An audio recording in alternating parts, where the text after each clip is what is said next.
É isso aí. E o David vai fazer o preparo da noite de hoje.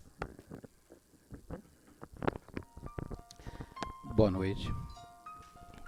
O preparo da noite de hoje é do livreto psicografado por Divaldo Franco, ditado pelo espírito Joana de Ângeles. Vida Feliz. É o texto de número 60. Vez que outra, dedico algum tempo para meditar a respeito da morte. A morte arrebata os inimigos, os afetos, e te chegará no momento qualquer. Prepara-te todo dia como se ele fosse o teu último na terra.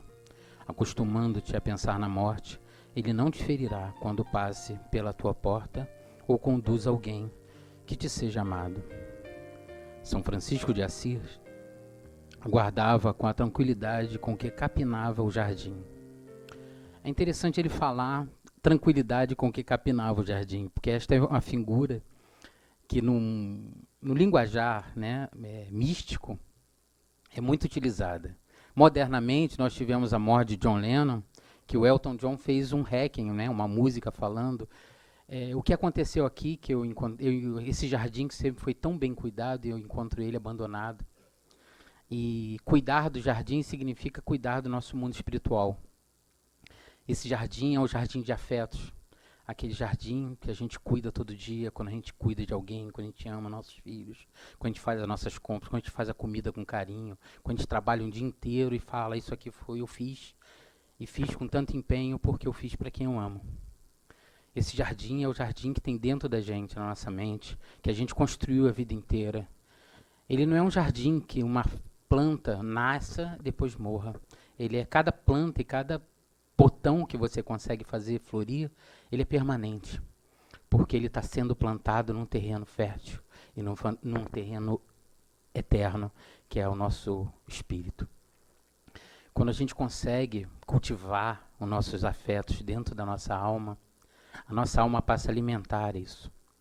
E é exatamente isso que ele está se referindo aqui, com dizer que ele aguardava a morte como se capinasse esse jardim.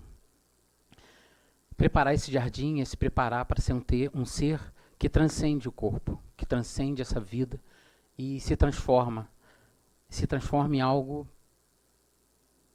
que é a natureza da gente, né? Que o próprio Jesus diz, vós sois luz.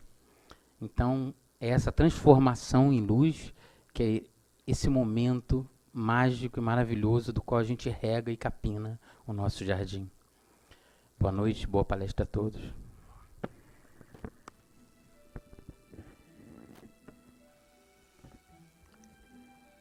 Jesus, mestre amigo, amoroso, que nos acolhe nesta noite, onde aqui viemos para sentir a paz que há em Ti, Senhor, para que ela floresça em nós.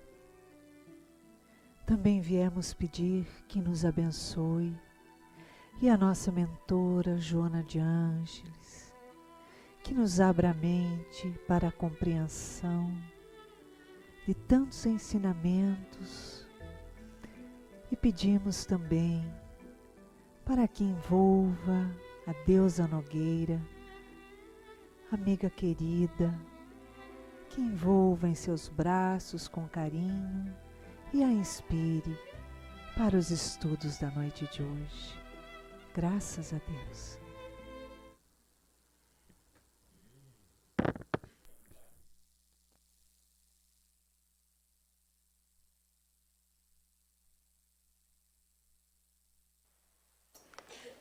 Será que vai dar para escrever?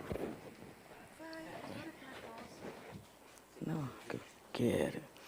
Bem, meus irmãos, que Jesus nos abençoe, continue a nos abençoar, né? E nós, como sempre, trazemos o abraço das nossas casas espíritas, o Centro Espírita Leão Denis, o Centro Espírita Fraternal Teresa d'Ávila, nesse momento que vamos estudar um tema fácil, né? É tão fácil que a gente tem que aprender a falar para os outros, que é...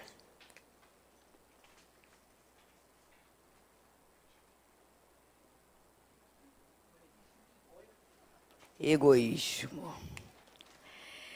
Eita tema. É o único tema, né, aqui do Evangelho, em que Emmanuel escreve. Por que será, hein? E Chico Xavier diz, né, que é o Emmanuel mesmo, porque essa palavra Emmanuel quer dizer Deus conosco, né? Então qualquer espírito poderia usar esse pseudônimo. Mas Chico Xavier falou que é Emmanuel mesmo, né? Que é, na verdade, esse espírito que deu uma prova muito boa mesmo, de trabalho interior.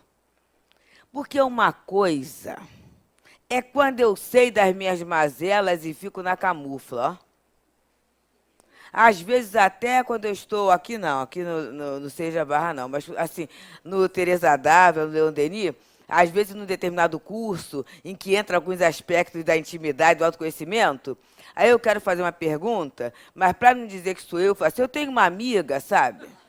Aqui não acontece isso, né? Só lá no Leon Denis e no Teresa Dávila. A gente fala isso, por quê? Porque se expor, para me expor, tem que haver uma confiança. Tem que haver uma confiança. E quase sempre eu me exponho a alguém que eu confio. Mas Emmanuel, ele se expõe porque ele confia na lei. Ele confia em Deus. Ele confia em Deus. Então, contar o que ele fez, como Públio Lentulus, não é qualquer um, não. Porque ele conta mesmo, gente. Ele conta mesmo. E ele ainda fala assim, o orgulhoso senador, ele fala mal, ele conta, ele fala dos sentimentos, né? Fala do sofrimento de Lívia, né? E ainda assim, a gente sabe mais, né? Soube mais.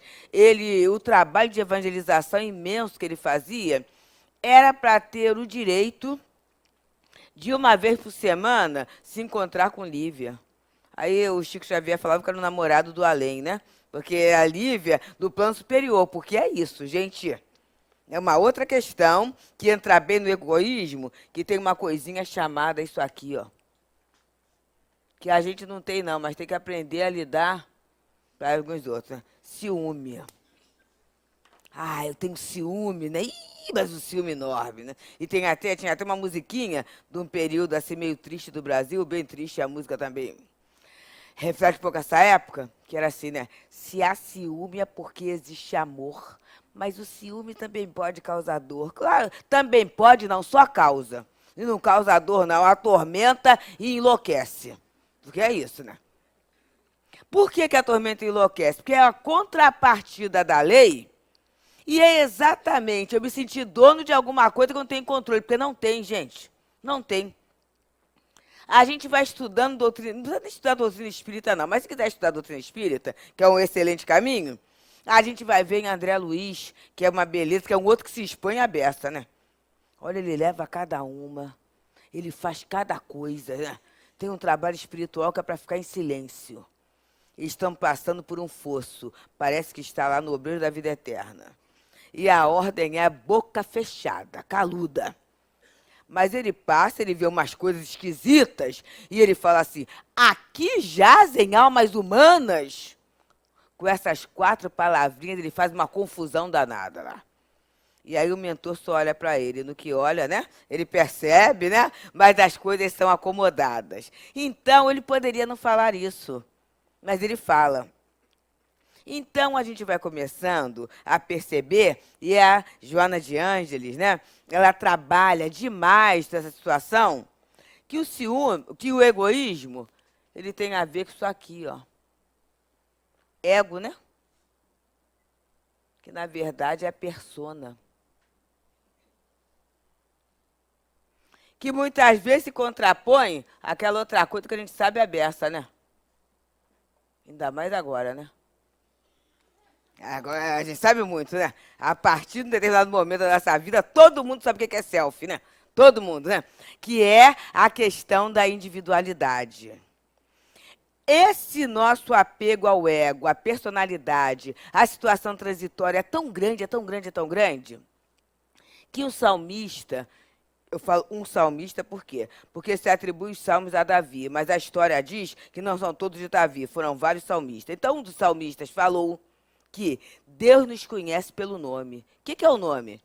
O nome é isso aqui, ó. É a personalidade. A gente se confunde tanto com o transitório que a gente fica achando que é. A gente fica achando que é aquilo. Então, eu acho que eu sou o meu nome. Tem gente que acha que é a profissão, né? Quando você pergunta o nome, me desculpe, né? Os da área, né? Mas quase sempre é assim, doctor, né? Eu sou doutor fulano. Foi registrado com o nome de doutor?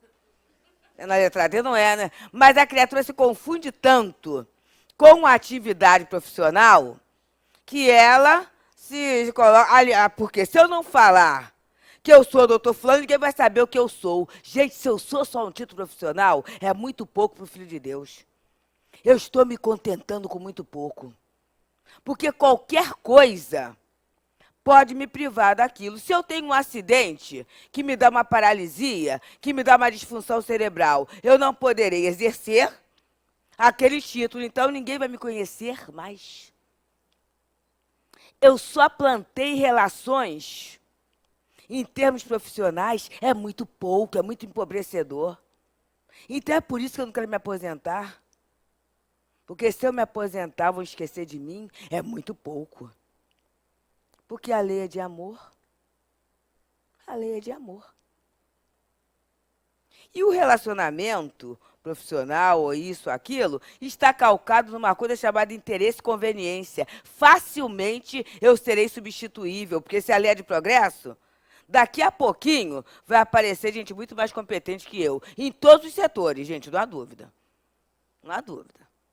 E a lei é de evolução, os espíritos que vão reencarnar são bem melhores, né? Então eles vão começar onde eu estou acabando. E aí como é que vai ficar minha vida? Como é que vai ficar meu jardim? Como vai ficar meu jardim? Foi bem cuidado? Foi mal cuidado? Eu admito alguma outra espécie de flores? Ou eu fico na exclusividade das flores que eu acho que são as melhores sempre? Eu admito a renovação. Então, a lição, ela vem trabalhando muito sobre essa questão, né? Emmanuel fala que egoísmo é chaga da humanidade. O Livro dos Espíritos fala, né, que o egoísmo é essa questão radical, né, junto com o orgulho, e que é o maior obstáculo ao progresso. Olha só, gente. Por quê? Quando eu me fecho no ego, na persona, eu não admito nada mais. E toda vez que eu fecho, eu começo a não trocar. E quando eu começo a não trocar, acabou. Em qualquer situação. Como eu me sinto em família aqui, e me sinto mesmo, gente, é muito interessante, né? Quando eu chego, tem uma opção de gritinhos. Deus! Porque você, aquelas coisas tudo é porque a gente se sente em família, é muito fraterno, é muito irmão. Então, me permito contar algumas coisas da minha intimidade, né? Vovó Luísa, 90 anos, né? Já 90 anos. Não, 90 anos, né? Quem é festeiro gosta dessas coisas, né? Fez uma festa, coloca uma festa ao jeitinho, né? Uma festa de 90 anos, fez um chá, né? Mas teve chorinho, porque ela gostava, as coisas todas. E aí se conseguiu convidar algumas amigas sobreviventes, né? E ainda em condições de participar daquele momento. Porque algumas até sobreviventes estão em condição, não, essa coisa não, e foram. E aí, muito interessante, alguns diálogos. Ah, Luísa, naquela época que era bom, né? E a vovó, olha que coisa interessante. Por isso que agora eu entendo, cada vez eu vou entendendo, a posição dela espiritual, que é mais ou menos confortável. Assim, que coisa melhor o quê, gente? Como é que era melhor? E ela fala assim, observa só, lembra a hora que a gente acordava para fazer comida? Hoje tem panela de pressão. Eu não esqueço, gente, eu falando. Outra coisa que ela falou, né? Lembra que tinha um dia que era para cuidar da roupa? Era um dia da semana para cuidar da roupa, era aquela coisa toda, né? Hoje tem máquina de lavar, ninguém torce mais. E ela foi falando algumas coisas da tecnologia. Aí, estamos em família, por isso eu falo isso, tá? Depois, se alguém quiser editar e cortar, pode cortar. Aí uma companheira virou, que eu lembro que nessa festa, eu estava, né? Eu lá, novinha, aliás, mais novinha, né? Então eu estava com uma saia de veludo cotelê que eu usava, né? Uma saia de veludo cotelê com uma meiazinha assim, né? E era aquela saia, não era, era assim um palmo acima do joelho. Não era muita, não era hoje em dia, né? Seria até uma coisa conventual. Mas na época, né? Um palmo acima do joelho, uma roupa muito na moda e tudo, então aquela situação. E aí ela virou e falou assim: porque Luizinha, uma das pessoas, na nossa época, as moças, né, não andavam assim. Aí ela falou assim, não é? Mas interessante, né? Aqueles casamentos com aquelas roupas rodadas, né? Tanta gente que nascia de 6 meses, 7 meses, né? Ela era danada, gente. Ah, você observa só, as coisas eram do mesmo jeito. Então, e aí a gente fica olhando assim, o que que é alguém que envelhece, mas não deixa de aprender? Não coloca como sabe tudo, com alguém que troca. Com alguém que troca, gente. Eu lembro de vovó escutando Beatles, né? Então ela falava assim, é interessante. E vovô era músico, né? Não era a ocupação principal, mas era também música. Ele fez uma música para cada filho que nasceu. Tinha aquelas questões todas. E ela falava assim, é uma harmonia diferente, mas ela prestava atenção, ela não sabia inglês. Então ela pedia que nós traduzíssemos as letras. E ela ficava ouvindo, lendo a letra, para perceber, assim, mas tem coerência essa letra com essa harmonia. Olha só, gente. E ela não sabia música. Mas aprendeu, né? Como foi caminhando? Então, isso, na verdade, é uma quebra do egoísmo. Parece que não. Quando eu me proponho a aprender, porque todo conhecimento vai gerar em mim um ensejo de mudança, de renovação, eu estou quebrando o egoísmo. Aí tem a que você guardou, Iraci, da família. Você guardou, você não chegou a ter guardado, que vai precisar disso? Ah, bom. Aí quando eu falo assim, né? Vou fazer a diferença na vida de uma família desse Natal. Aí aqui no Seja, ninguém fala isso, não. Mas, às vezes, lá no Leon Denis, no Teresa Dávila, assim, mas está uma crise, né? Está uma crise, né? Imagina se está para mim, que continuo fazendo tudinho, porque é assim, né? Eu falo que está crise para ninguém me pedir nada. Porque eu tô querendo aquele sapato, aquela bolsa, aquilo isso, e eu vou abrir mão, né? Não tenha dúvida, né? Eu tô falando isso, mas observa, né? Para eu fazer a diferença na vida de uma família nesse Natal, e fazer a diferença mesmo, né? Porque não é qualquer coisa, né, gente? Eu não vou estar latinha de goiabada, não põe cá de goiabada. Imagina que coisa interessante, né? Na minha ceia, botar lá um tablete de goiabada. Não tem graça isso, né? Não tem graça. Eu não vou fazer isso, né? Comprar panetone de R$ 5. Eu duvido que na minha ceia eu vou botar. Posso até durar com as vontades que se tem, né? Durante esse período, né, e tudo. Aí vai lá, compra, mas vai comer o que? Vai tomar aquilo com um cafezinho. Sozinho, escondidinho lá na hora que quer, né? 10 horas da manhã, porque se vier uma visita, eu não vou botar um panetone de R$ 5 lá pra servir pra visita, né? Isso dia comum. Imagina no dia de Natal. É isso, gente. Então, para eu fazer a diferença, olha só, para o outro, tem que ser um movimento meu de alma. Tem que fazer diferença em mim. Inclusive, diferença no meu consumo. Porque aquilo que eu ia comprar 2, que vai sobrar e joga fora, de repente eu compro 2 e dou 1. Ou eu diminuo um tanto daquela despesa, para quê? Para oferecer ao outro. E observa só, gente, o outro que não tem possibilidade durante o ano de ter, pelo menos naquele dia, aquele algo diferente. É isso. Isto é possibilidade de abrir do egoísmo. Porque Emmanuel fala aqui que é preciso muito mais coragem para vencer a si mesmo do que vencer ao outro.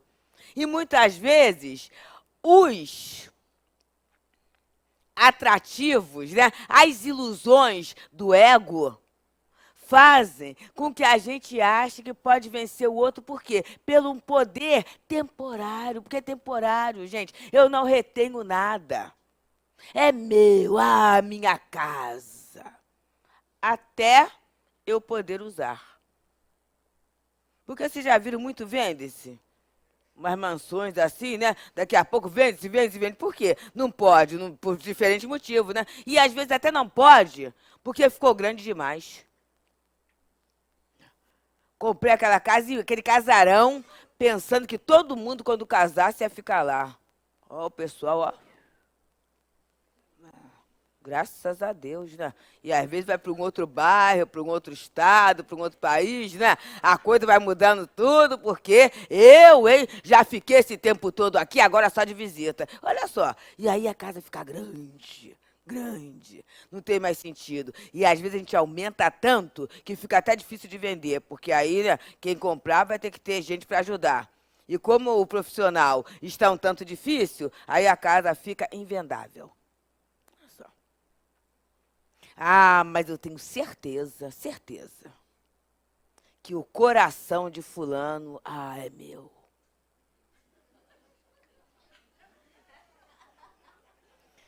André Luiz. Pois é, tem que falar ele, né? Ele achava também isso, gente. Quando ele desencarnou, ele sentia as lágrimas. Ai, doía aqui, né? Coitadinha dela. E ele perguntava para todo mundo, para Clarencio, né? Como é que vai a família? Os filhos também. Até a própria mãe dele, que falta de consideração, né? Vai perguntar assim, como é que vai a família? As crianças também, mas ninguém fala, coitadinha dela.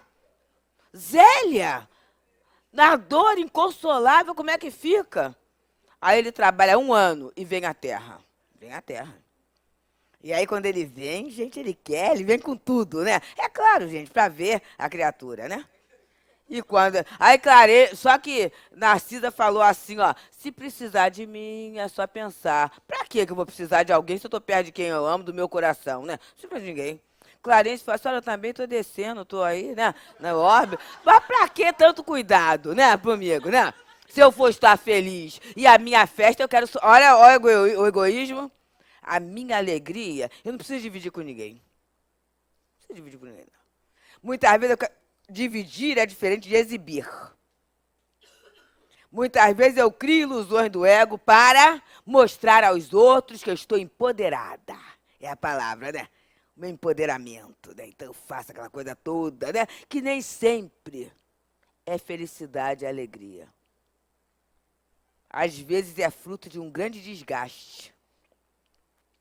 Bem, fechando parênteses. Aí ele vem. Quando ele entra em casa, ele vê o jardim, né? Tá lá o jardim, a casa tem jardim, tá vendo? É o tema de hoje, a casa tem jardim. Mas ele entra. Quando ele entra, ele já começa a ouvir uma historinha assim. A mulher saindo, a Zélia, nem deu bola para ele, saindo com outra pessoa, que era um médico. E falou assim, por favor... Não deixe o Ernesto morrer. Eu não aguentaria uma segunda viuvez. Ele, quem é o Ernesto? Precisa falar. Tá lá na cama deitado. Na cama que seria dele. Mas mudou, né? Ela mudou, ela tirou o diploma dele e tudo isso. Na cozinha, chega uma filha.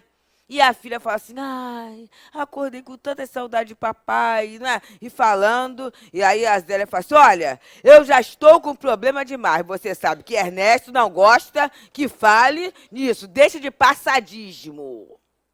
E aí a irmã fala assim, pois é, mana, depois que você começou a se envolver com o espiritismo, começou com essas esquisitices. Olha só, ele virou esquisitice. E aí, naquele momento, ele ficou desesperado. E aí ele lembrou de Narcisa. Saiu correndo, lembrou de Narcisa. Pensou, né? E aí Narcisa já estava ali para providenciar tudinho.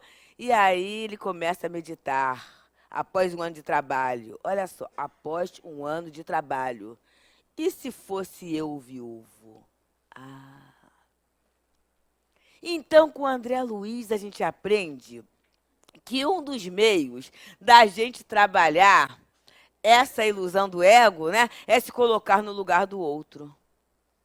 Como é que eu faria? Em qualquer situação, gente.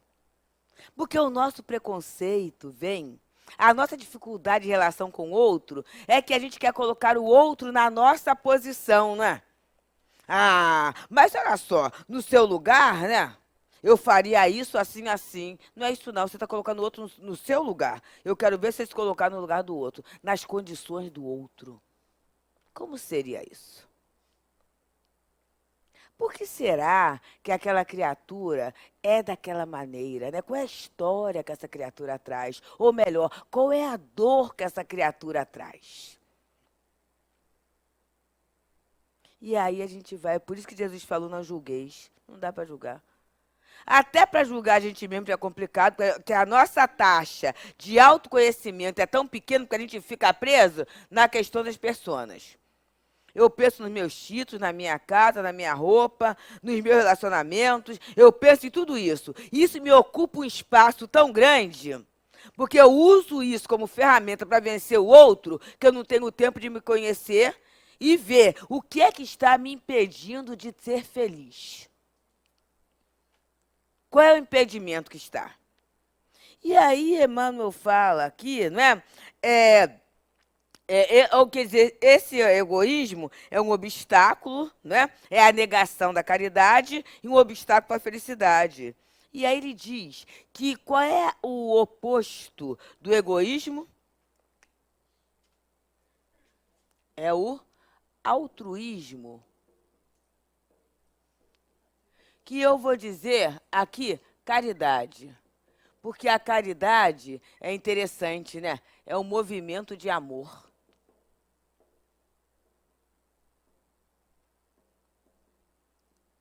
E aí ele diz que Jesus foi o exemplo da caridade e Pôncio Pilato do egoísmo. Olha só como é fechar numa ideia. A gente tem a informação, tanto pelo Evangelho quanto por há 2000 anos, que Cláudia, mulher de Pilatos, eu disse assim, olha só, gente, me perdoe os meninos, tá?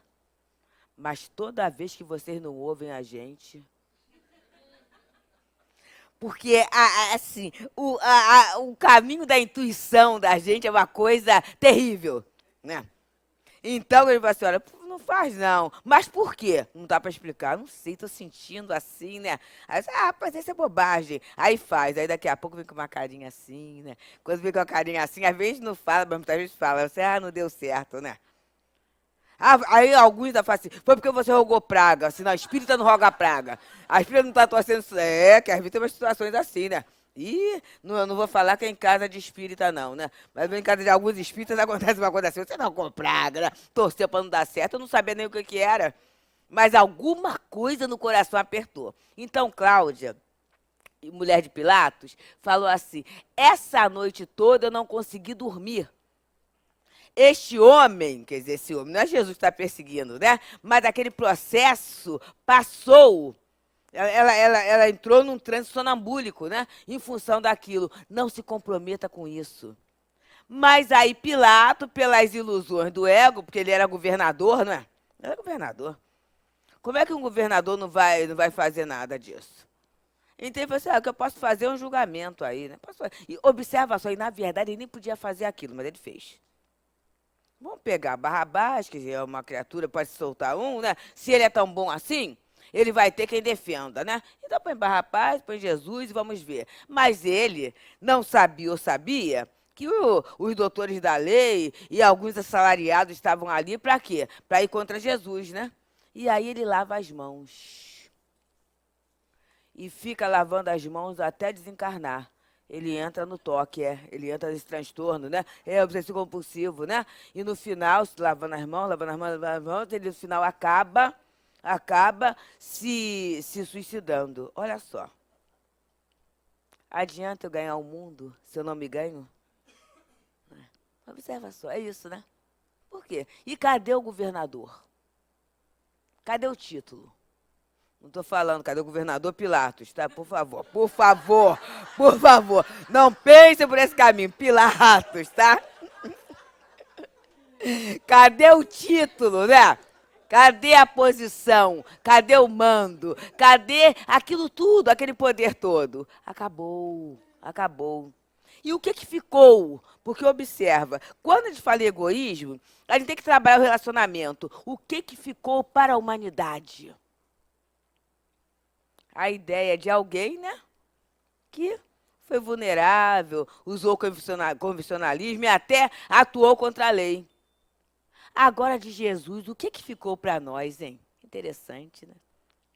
Olha que durante muito tempo, no primeiro momento da era cristã, se vendia a imagem do carpinteiro que morreu crucificado. E morrer crucificado era uma morte muito ignominiosa, uma morte muito irrelevante, né?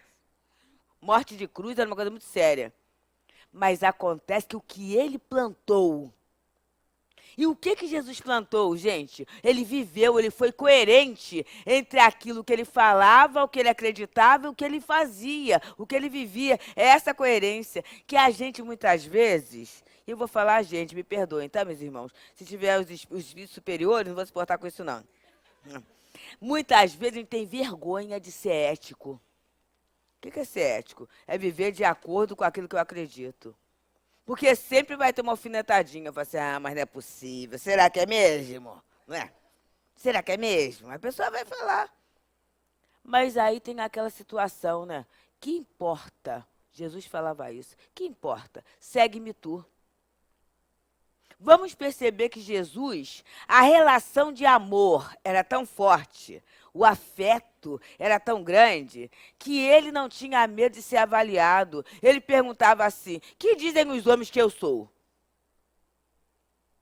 Uns que é Moisés, outros que é Elias, ou algum dos profetas ressuscitados. Aí Jesus fala assim, Pedro, e você? Quem é que você diz que eu sou? Tem que ter muita segurança no amor, né? Para fazer essa pergunta. Porque o outro pode responder uma coisa que eu não quero, né? Sabe aquele negócio assim? Você acha que eu tô bonita? Mas é, né? Tem perguntas que não é bom a gente fazer, gente. Se a gente quer conservar uma amizade, né? É bom a gente ter muito cuidado. Por quê? Porque a gente, preso nas fascinações do ego, a gente não quer que o outro diga a verdade, não. Então a gente ainda vai induzir muitas vezes o outro a ser mentiroso, não é? É isso, né? Então, observa, mas quando a criatura está segura, e a segurança da criatura vem de uma coisa chamada, isso aqui, ó, que está ligado ao self, que é a lei de Deus. A lei de Deus, trazida por Jesus, nos colocamos como filhos. É algo muito interessante. Eu sou um filho amado de Deus. Isso ninguém me tira. Podem falar o que quiserem, eu sou filho de Deus. Mas não sou só eu, não. Todo mundo é, né? Entender, isso eu não entendo, não. Se alguém entender, tá muito bom, né? Como é que Deus ama todo mundo igual? Eu não entendo isso. Porque isso é uma relação que leva muita gente aos consultórios, né? Amor de mãe, mãe ama todo mundo igual.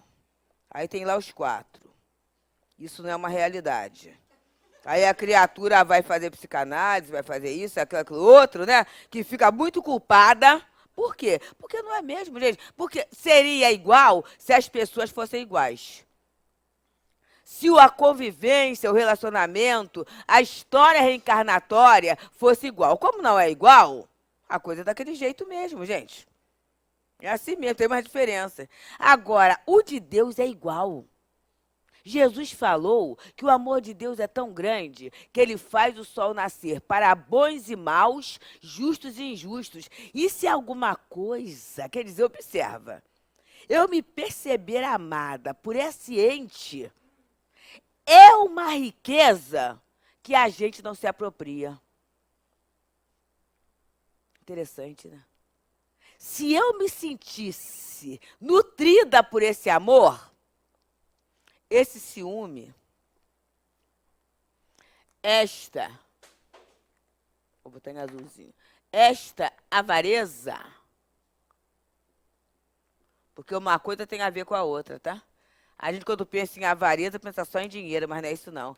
Às vezes, eu sou avara dos meus relacionamentos. Assim, não, olha, eu já conheço, quem eu conheço me basta. Agora, então, Natal... A minha família está lá. Minha família quem é? Eu, meu amor, e eu, né? Assim, mozinho. Aí a gente põe o pratinho, né? Com o coraçãozinho, pratinho, coraçãozinho. Né? Nossa família é essa. Agora, a nossa família, eu pra você e você pra mim. E ai de quem apareça para fazer uma visita fraterna, porque a noite vai virar noite infeliz. Né? Se aparecer, acabou a questão, não pode, né? Ah, logo no dia de hoje visitar?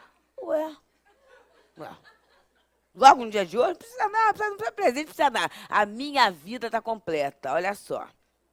Só que a gente, né, não tem controle das leis da vida. Não tem. E toda vez que eu estou no equívoco, a lei vem para que eu retorne ao caminho. E aí, daqui a pouco, aquela exclusividade começa a ser quebrada. Já pensou se eu preciso de um transplante? E quem é compatível é justamente aquela pessoa que eu nem olho, que é terrível, não gosto. Pois é, aquela pessoa que vai poder me doar aquilo que eu preciso para sobreviver. Já pensou? A vida me mostra isso. A vida me mostra isso. Eu, às vezes, me julgo com um poder enorme, imenso, em função das coisas que eu tenho. E aí eu junto aquelas coisas com muita propriedade, né? Eu me torno avaro, né? E cada vez eu tenho mais, porque eu acho que vai me dar segurança na minha vida. Eu tenho que me sentir seguro com coisas. E aí a vida, a lei de Deus me mostra que não. Como eu estou em família, permito contar coisas familiares, né? Minha mãe, há mais ou menos 20 anos, ela foi levar a minha sobrinha à escola, estava na educação infantil, né, naquele momento, e na volta, ela atravessa no sinal e foi atropelada por um ônibus que avançou o sinal. Naquele momento, eu já casada, minha irmã ligou, falou assim, Deusa, vem pra cá e tudo, né? A gente foi direto pro hospital, por quê? Foi atropelada, foi levada para um hospital público. Porque o comportamento foi esse, né? E é claro que veio uma patrulhinha para falar, né, que a família que estava lá, e a sensação é uma sensação muito dolorosa, para a gente entender, gente, o que o outro sente, sabe? Porque quando veio, né, uma patrulhinha para avisar alguma coisa de um parente seu, é uma dor muito grande. E quem recebeu essa notícia foi uma das minhas irmãs. E aí nos encontramos no hospital, né? Chegamos lá, não encontramos, e aí aquele susto. Mas o que acontece? Naquele dia tinha um neurocirurgião de plantão que a levou para o Hospital da Lagoa para tomografar, né? Fazer aquelas questões todas, né? E esse neurocirurgião, ele ficou daquele dia à tarde até o outro dia à noite, quando se viu que não tinha sequela, porque pela altura que ela foi, o sangue que ela perdeu impediu a formação de coágulos, né? E aí, naquele momento, a gente quis botar onde? Para o hospital do plano de saúde. Porque, é claro, o hospital do plano de saúde, né? A mãe da gente tem plano de saúde, precisa ficar no hospital daquele, né? E ele falou assim, olha, vocês podem até levar, assinem o termo de compromisso, né? E com certeza vão colocar ela numa UTI, mas ela não tem nada. E não teve mesmo, né? Porque minha mãe ficou lá e deu um trabalhinho, sabe? Ficou olhando do hospital, né? Ficou na ordem terceira. Aí de lá tinha um morro, que tinha uma cruz, né? Luminosa. Aí ela falou assim, que gente religiosa, né? Eles acendem uma luz, né? E minha mãe ficava olhando aquela luz e rezando. Vocês sabem o que é a luz, né? É o símbolo de uma facção criminosa, que era do morro e tudo. E, quer dizer, aí vinha a enfermeira, a senhora deita, né? Aquelas coisas todas. Não, mas eu tenho que ajudar a fulana que está com dificuldade de levantar e aquela coisa toda, até que não completou os 10 dias de UTI, não. Rapidinho, foi para um quarto e para a situação toda. Bem, passou o tempo. A gente está num estudo lá no Centro Espírita Irmão Clarencio, né, que é marcado na Vila da Penha. E era a questão de anjo de guarda, espírito protetor, tinha alguma coisa que a gente trouxe esse exemplo, né? Como é que a espiritualidade encaminha, né? Ela ir no lugar certo, ter um neurocirurgião de plantão, imagina um profissional que não é tão comum na vida, e daquele momento no hospital público a criatura está, se interessar pelo caso dela, e aí uma pessoa chorava. A pessoa chorava. E eu falei assim, olha, mas ela não desencarnou. E a pessoa continuava a chorar, né? E aí eu falei assim, olha, ela não ficou não ficou com sequela nenhuma. E a pessoa chorando. E aí eu acabei a aula, né? E no final a pessoa veio falar, assim, olha, Deus, eu tenho que falar uma coisa com você. O que que foi? Porque tem o seguinte, né? A policial veio, né, dizendo que alguém deixou minha mãe na porta do hospital e saiu. Foi essa a informação. Aí a pessoa falou assim, olha só, Deus, eu estou chorando porque eu gosto muito de você. E eu sempre falei assim, eu queria muito um dia fazer, dar uma coisa boa para Deus. Mas eu sei que espírita, né, não gosta de presentinho, essa coisa toda, então eu não podia dar presente para você. Mas eu estou chorando, por quê? Quem colocou a sua mãe no carro e levou para o hospital fui eu. Olha só. Ela, quando viu o atropelamento da senhora cair, ela não pensou em nada, gente. Ela abriu o carro, botou mamãe no banco de trás, e ficou até com marca de sangue lá, né? E chegou na porta do hospital, ela deixou lá, e botou lá numa cadeira, numa maca, uma coisa assim, e saiu fora. Olha só, essa pessoa não pensou, primeiro, né? Que poderia, se mamãe desencarna, qual era a explicação que ela ia dar? Ela poderia ser presa, não poderia? Ser presa, né? E se quebra alguma coisa, e é ela que quebrou porque não soube segurar? Naquele momento ela não pensou em nada. Ela pensou em socorrer aquela senhora e, por coincidência, era alguém, né? Alguém querido de alguém que era querido ao coração dela. Olha que coisa interessante. Mas olha os passos da caridade que essa criatura já tinha já na casa espírita, né? Olha o esforço de estudar para compreender, para mudar. Então, na verdade, para quem sabe onde quer chegar, para quem tem um objetivo, para quem tem uma meta, para quem entende a lei do progresso e a evolução, os ventos sobram favoráveis. Não é favorável com facilidade, não. Mas favorável com a felicidade de ser útil. Porque a única questão da vida nossa é essa, é ser útil. O resto, gente, passa. Tudo passa. Vamos pensar nas pessoas que nos marcam a vida até hoje. Foi alguém, ou que nos ensinou alguma coisa, né? Eu fui alfabetizada por vovô, né, em casa.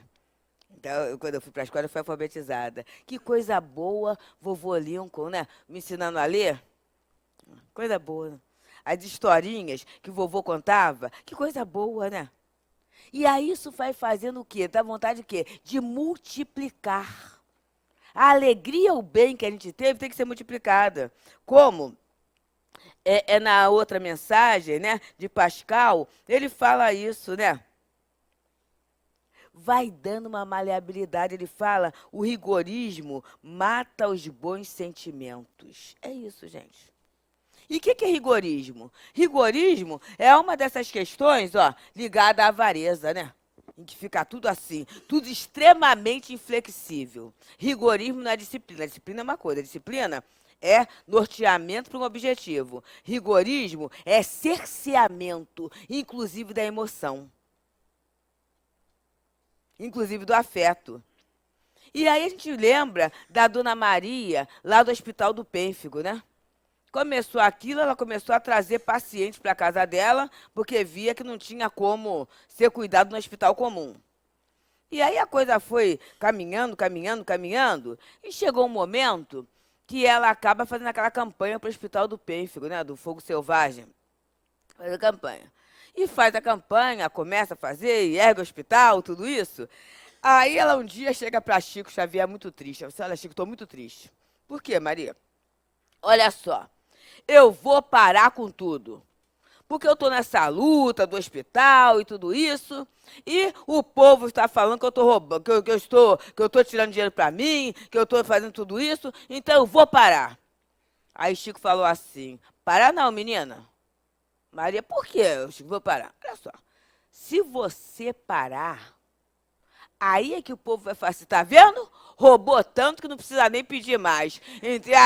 E os doentes vão ficar sem o apoio. Então, continua. E hoje a gente tem aquela instituição, né, que atende a esse povo muito grande. Por quê? Porque ela não... O que as pessoas falam da gente tem a ver com a personalidade, com o ego. Porque, na verdade, quem nos conhece verdadeiramente é Deus. Nem a gente se conhece tanto. Então, para que se importar com opiniões transitórias de pessoas que, como nós, vão passar? Por que não nos colocarmos na posição legítima, que é a posição do aprendiz? E o aprendiz necessita do outro. Não só do instrutor, mas do monitor. E muitas vezes é muito mais fácil eu entender uma explicação através de um colega no mesmo nível, que está um pouquinho mais adiantado, mas na mesma série, do que a explicação elaborada, rebuscada daquele mestre. Então, o Evangelho fala, um pouquinho além, no capítulo 16, nós nos devemos uns aos outros. Que nesse período em que a gente está já vibrando, né, pela aproximação do Natal de Jesus, a gente possa permitir que no nosso jardim floresçam flores diversas. E apreciemos a singularidade do jardim do outro. E não rejeitemos as sementes. É isso. Eu sei que está encerrando, mas é uma experiência, né? De que é aceitar, né? Às vezes as pessoas falam assim, mas você está bem, né? Você merece tanta coisa boa. Aí diz assim, não mereço não. Quem sou eu? Não, sou muito imperfeita ainda. A gente faz umas coisas assim, né? Que na verdade a autoestima lá baixinha. E aí lá na neurociência tem um dos doutores, que foi o doutor Pi, que ele fala isso, né? Aprenda a se abrir para o bem que as pessoas desejam a você. Aprende a aceitar. E aí eu fiz aniversário, né, nesse mês já. E tem, né, aquele monte de gente, aquelas coisas todas. E eu me abri para aceitar tudo, gente. Até aquelas figurinhas do Zap, assim, que botaram no meu rostinho, assim, até aquilo eu fui aceitando como carinho. Olha, gente, foi de uma quinta para sexta. Vocês acreditam que eu dormi, mas eu dormi tão bem. Foi um sono tão terapêutico que quando eu acordei na sexta-feira, a sensação que eu tinha é que eu havia tirado um mês de férias, de tão bem. E estou bem até agora. Então, muitas vezes por egoísmo, eu acho que eu não preciso de ninguém. E eu não aceito bem que os encarnados e desencarnados estão me proporcionando. Então, vamos treinar na noite de hoje? Vamos receber todo o bem que a falange generosa, generosa mesmo, trabalhadora, amorosa, de Joana de Ângeles, preparou para a gente na noite de hoje. E ao chegarmos aos nossos lares, vamos compartilhar, não precisa ser dentro de casa não, com o porteiro, com o que está trabalhando ali na rua. Vamos compartilhar um tanto desse bem, porque o amor é isso. Quanto mais a gente dá, mais rico a gente fica. Então, gente, que nós tenhamos muita paz, que sejamos semeadores sim, mas que aceitemos as sementes. E com certeza, ao sol e à chuva do amor de Deus, ofereceremos à vida e a nós mesmos um belíssimo jardim. Que Jesus nos abençoe. Muita paz para todos nós.